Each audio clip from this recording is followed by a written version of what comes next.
오늘은 우리가 이번 주에 마가복음에 이어 읽고 있는 야고보서를 본문으로 말씀을 나누도록 하겠습니다. 야고보서를 시작하면서 올린 참고글에서 언급한 대로 야고보가 누구인지 그리고 야고보서가 언제 쓰여졌는지는 명확하지 않고 다양한 의견들이 존재하지만 마커스 복음은 이발루션 오브 더 워드라는 책에서 마가복음과 마태복음이 기록된 시기 중간인 70년에서 80년 사이에 야고보서가 기록됐을 것이라고 주장합니다. 그의 주장이 옳다면 바울의 7개 서신과 마가복음에 이어서 야고보서가 쓰여졌다는 말이고, 이는 야고보서의 초대교회 구성원들의 생각이 비교적 생생하게 반영됐을 가능성이 높음을 의미합니다. 야고보서는 공동서신 또는 일반서신이라고 불립니다. 공동서신은 특정 개인이나 교회에 보낸 편지가 아니라 당시 세워진 모든 교회 구성원들이 돌려볼 수 있도록 보낸 편지입니다. 이런 이유 때문에 야고보서는 공동서신이란 이름으로 분류되며, 이는 공인된 정통 교리를 다루고 있는 내용을 담은 편지라는 뜻을 내포하기도 합니다. 신약에서 복음서 및 바울서신으로 분류되는 13개의 편지와 요한계시록을 제외한 나머지, 즉 히브리서, 야고보서, 베드로전후서, 요한 1, 2, 3서, 유다서 등 7, 8권이 공동서신에 해당합니다. 이 서신들은 모두 서로 다른 다양한 주제들을 다루고 있는데, 그 중에서 야고보서가 가장 먼저 기록된 데다 마가복음과 비슷한 시기에 기록된 것이 사실이라면, 바울서신이나 마가복음에 못지않게 초대교회의 교리가 만들어가던 시기의 생각을 알 수 있는 중요한 자료로서 충분한 대접을 받아야 마땅합니다. 그럼에도 야고보서는 마가복음과 마찬가지로 오랫동안 푸대접을 받아왔습니다. 마가복음이 푸대접을 받았던 이유는 다른 복음서들에 비해 풍성한 이야기를 전해주지 않았기 때문이었다면, 야고보서가 푸대접을 받았던 이유는 바울서신의 주장과 상반되는 것 같은 주장을 했기 때문이었을 것입니다. 특히 야고보서는 바울이 강조한 신앙에 의한 구원과 상반되는 듯한 내용을 담고 있어 주요 개혁자들로부터 외면을 당했습니다. 대표적인 경우가 이신득의 믿음으로 의로움을 얻는다라는 생각을 강조했던 마틴 루터로, 이행득의 행위로 의로움을 얻는다라는 생각을 강조했던 야고보서를 지푸라기 서신이라고 폄하했습니다. 그러나 야고보서가 강조한 행위는 바울이 거부한 율법 준수와는 성격이 다른 것이었습니다. 야고보는 올바른 신앙이란 그리스도에 대한 어떤 생각이 아니라 인격과 삶의 열매로 나타나는 것임을 강조하면서, 말로만 믿는 신앙, 즉 믿음의 내용이 아니라 믿음의 결과를 행위로 드러내는 성숙한 신앙을 강조하고 있습니다. 이는 바울의 사상과 배치되는 것이 아닙니다. 바울의 생애 마지막에 기록한 로마서의 후반부가 신앙인의 올바른 삶을 강조하고 있다는 사실에서 알 수 있듯이, 바울 서신에서 강조하는 신앙 역시 실천적인 삶을 요구하고 있는 것이지 머리로만 믿고 입으로만 고백하는 형식적인 신앙이 아니라는 사실을 분명히 기억해야 합니다. 그중 한 가지만을 강조하면서 자신들이 믿고 싶은 대로만 믿으면 지금의 한국 개신교 같은 꼴이 되고 말기 때문입니다. 야고보 역시 다만 신앙의 열매인 행위를 강조했을 뿐, 그렇다고 신앙의 중요성을 무시하지는 않았습니다. 오늘 본문 앞인 1장 후반부에서 야고보는 서신 전체에서 강조하는 행함의 문제를 처음 제시합니다. 그런데 여기에서 야고보는 먼저 들음을 강조합니다. 1장 21절을 보면 더러움과 넘치는 악을 모두 버리고 온유한 마음으로 여러분 속에 심어주신 말씀을 받아들여야 합니다 라고 권면하면서, 그 말씀에는 여러분의 영혼을 구원할 능력이 있습니다 라고 강조합니다. 그리고 나서 그는 말씀을 실천하는 사람이 되고 그저 듣기만 하여 스스로를 속이는 사람이 되지 마십시오 라면서 실천을 강조하고 있는 것입니다. 따라서 우리는 바울이 믿음만을 강조하고 야고보는 실천만을 강조한다고 생각하는 이분법에서 벗어나 두 사도가 믿음과 실천을 모두 중요하게 언급하고 있다는 사실을 분명히 기억해야 합니다. 다만 바울이 실천보다 믿음을 강조할 때의 실천과 야고보가 실천이 없는 믿음은 죽은 것이다 라고 강조할 때의 실천은 그 의미가 완전히 다르다는 사실도 또한 기억해야 합니다.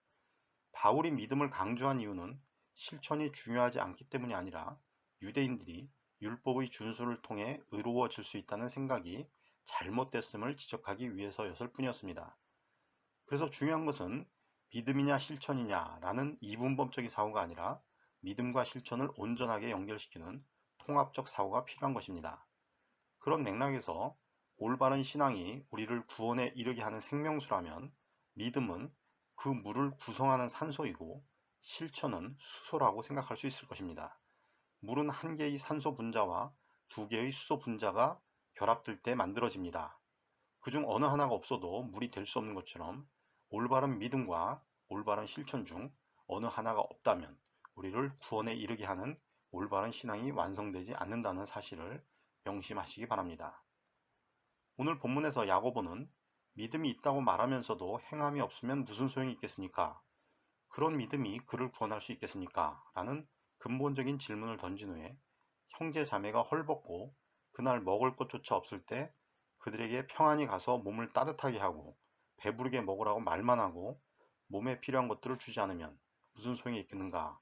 라고 반문하는 형식으로 자신의 주장을 제시합니다. 이런 야고보의 질문과 주장은 그가 살던 시대뿐만이 아니라 그 이전이나 2000년이 지난 지금까지 인류 역사에서 끝없이 반복되는 화두입니다. 헐벗고 굶주린 사람을 보고 불쌍히 여기는 마음, 측은지심을 갖는 것은 매우 중요한 일입니다. 그런데 야고보는 그런 상태에만 머물러 만족하는 사람은 믿음이 있다고 말하면서도 행함이 없는 사람과 같다라고 규정을 합니다. 절실하게 도움이 필요한 사람을 구체적이고 실질적으로 돕지 않고 마음으로 또는 말로만 동정하거나 위로하는 것은 사실 큰 소용이 없다는 말입니다. 머리로는 저 사람을 도와야 하는데 하는 생각으로만 그치지 말고 그 생각이 손을 통해 직접적인 행위로 연결되어야 한다는 것입니다. 그런데 우리 모두 알다시피 그것이 말처럼 쉬운 일만은 아닙니다. 이를 경영학에서는 지행격차라고 표현합니다. 책 한 권 구해보기 힘든 옛날에는 필요한 지식을 구하고 축적하는 일도 엄청난 노력이 필요했기 때문에 아는 것이 힘이었습니다. 그런데 지금은 스마트폰이나 인터넷을 통해 필요한 지식을 언제든지 구할 수 있습니다. 이제 더 이상 지식의 시대가 아닌 것입니다. 세상은 이미 오래전에 노하우의 시대에서 nowhere, 어느 곳에 정보가 있는가를 아는 것이 중요하다라는 생각이 강조되는 시대로 변했습니다. 즉 정보나 지식이 어디에 있는지 알고 그것을 어떻게 활용하여 어떤 결과물을 만들어내느냐가 경쟁력이 있는 그런 시대가 된 것입니다. 우리가 살아가는 시대에서 중요한 것은 지식이나 정보의 양이 아니라 질이며 그 지식과 정보의 활용입니다. 이는 믿기만 하고 믿는 바를 실천하지 않으면 아무 소용이 없듯이 알기만 하고 아는 대로 살지 못하면 소용이 없다라는 말과도 같습니다. 따라서 믿음이 있다고 말하면서도 행함이 없으면 무슨 소용이 있겠습니까? 라는 야고보의 질문은 바로 우리 시대에 적용할 수 있는 적절한 조언이 아닐 수 없습니다. 실천이 따르지 않는 믿음은 활용되지 않는 지식이나 정보와 같은 것이기 때문입니다. 매년 많은 기업들은 경영 컨설턴트들에게 수천억에서 수조원을 지불하면서 조언을 구하지만 실제 효과는 기대 이하인 경우가 많다고 합니다. 그런데 비싼 비용을 지불하고 구한 조언이 효과를 발휘하지 못하는 이유는 컨설턴트들이 해당 기업의 업무를 제대로 파악하지 못해 올바른 해결책을 제시하지 못하기 때문이 아니라 해결책 자체에 문제가 있는 것이 아니라 제시된 해결책을 해당 기업에서 제대로 실행하지 못하기 때문이라는 것입니다. 아무리 훌륭한 해결책이 제시돼도 그걸 각 기업에서 제대로 실행하지 못하면 아무 소용이 없게 되고 말 뿐이라는 것입니다. 기업에서 한 가지 정책이나 아이디어가 실천에 옮겨지기까지 최소 2년이 걸린다고 합니다. 경영학에서는 이를 변화의 속도라고 부릅니다. 이처럼 변화의 속도에는 항상 시차가 존재하기 마련입니다. 그럼에도 좋은 생각을 실행하려고 노력하는 조직은 발전하기 마련이고 그렇지 않은 조직은 퇴보하기 마련입니다. 오늘날 수많은 교회들이 한때의 영화를 뒤로하고 퇴보하는 이유는 예수의 가르침이라는 좋은 생각 자체를 잃어버렸거나 변질시켰기 때문이기도 하지만 더 큰 이유는 예수의 가르침을 머리로만 이해하고 몸으로 실행에 옮기지 못했기 때문입니다. 야고보는 오늘 본문의 뒤에서 하나님이 한 분이심을 믿고 있다고 이야기하는 것은 귀신들도 그렇게 믿고 떨기 때문에 큰 의미가 없는 일이라면서 행함이 없는 믿음은 쓸모가 없다는 사실을 아브라함과 라합의 예를 들어 설명합니다. 야고보가 이들의 행위를 언급함으로써 강조하고자 했던 것은 말로만 끝나는 믿음이 아니라 행위로 연결되는 믿음이 중요하다는 사실입니다. 인도의 시성 타고르는 물을 바라보고 있는 것만으로 바다를 건널 수는 없다라는 말을 남겼습니다. 바다를 건너려면 배를 타야 한다는 것입니다. 배를 타는 것은 믿음을 행위로 연결시키는 일을 의미합니다. 그런데 대부분의 사람들은 바다를 건너고는 싶은데 바라만 볼 뿐 배를 구하려 하지 않습니다. 그래서 대부분의 사람들은 자신의 꿈을 실현하지 못하고 안타까워하기만 하는 것입니다.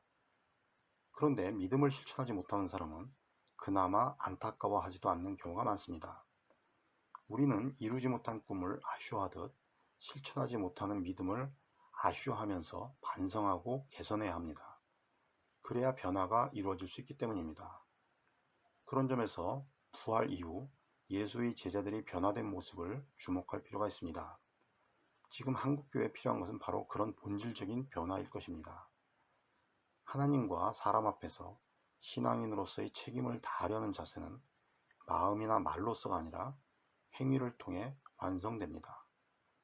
헐벗고 그날 먹을 것조차 없는 형제 자매들은 사회적 약자를 상징합니다. 코로나19 사태가 장기화되면서 더욱 늘어나는 이 시대의 사회적 약자들을 기억하고 그들을 위해 기도하는 것만이 아니라 실질적인 도움을 주기 위해 노력하는 일이야말로 예수의 제자로서, 친구로서 우리가 해야 할 중요한 일일 것입니다.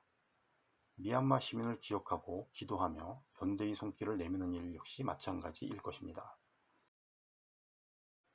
마태복음 7장 24절에서 25절의 말씀을 보면 예수님께서는 다음과 같이 말씀하십니다. 나의 말을 듣고 실행하는 이는 모두 자기 집을 반석 위에 지은 슬기로운 사람과 같을 것이다. 비가 내려 강물이 밀려오고 바람이 불어 그 집에 들이쳤지만 무너지지 않았다. 반석 위에 세워졌기 때문이다. 잘못된 세상을 바꾸는 일은 중요한 일입니다. 그러나 그에 앞서 우리가 해야 할 일은 우리의 암과 행동, 우리의 믿음과 행함을 일치시키는 일일 것입니다. 언행일치도 중요하지만 신행일치도 중요한 일이기 때문입니다. 부활절 이후 제자들의 변화가 우리의 변화가 되길 바라며 우리 교회의 변화가 한국 개신교회의 변화가 되길 바라며 야고보서의 가르침을 기억하고 실천하길 간절히 소망합니다. 이상으로 하늘 말씀을 마치고 찬송가 412장 내 영혼의 그 깊은 데서 함께 찬송하시겠습니다.